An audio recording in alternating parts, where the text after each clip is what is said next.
Свободната енергия. Онази, която може да реши завинаги проблемите на човечеството, която витае около нас и само чака да бъде впрегната в реална работа. Енергия, която не се подчинява на класическите закони на физиката, защото е квантова.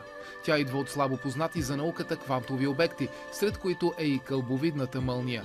За Кирил Чуканов тя разкрива един богат свят на енергийни възможности и среща изобретателя с много неразбиращи погледи. Той не се уморява да обяснява. Някога в България, после четвърт век в Съединените щати, за известно време в Канада, а напоследък в Китай.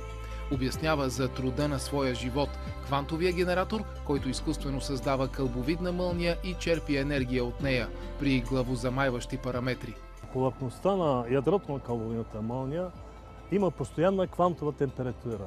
При нормални условия е една атмосфера, те са около 5-6 хиляди градуса температурата на повърхността.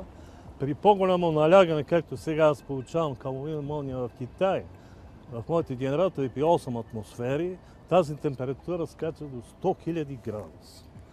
Най-хубавото е, че температурата на кълбовидната мълния не се променя. Ако поток от въздух охлажда мълнията, той може да се подгрява неограничено. Иначе при изкуствено създаване на кълбовидната мълния между мощни кондензатори в затворен стъклен съд, налягането рязко се повишава. Кълбовидна мълния се появява вътре, тя изяжда пространството и този въздух, който е бил вътре, той се компресира между нея и стените на генератора. При това компресиране, при нормални условия, една атмосфера получава 1000 атмосфери след като се появи. Налягане е достатъчно да задвижи мощни бутала, които отново да родят огромни количества енергия. Тези бутала може да задвижват система, да превръщат това последователно движение в ротационно и да се произвежда електричество.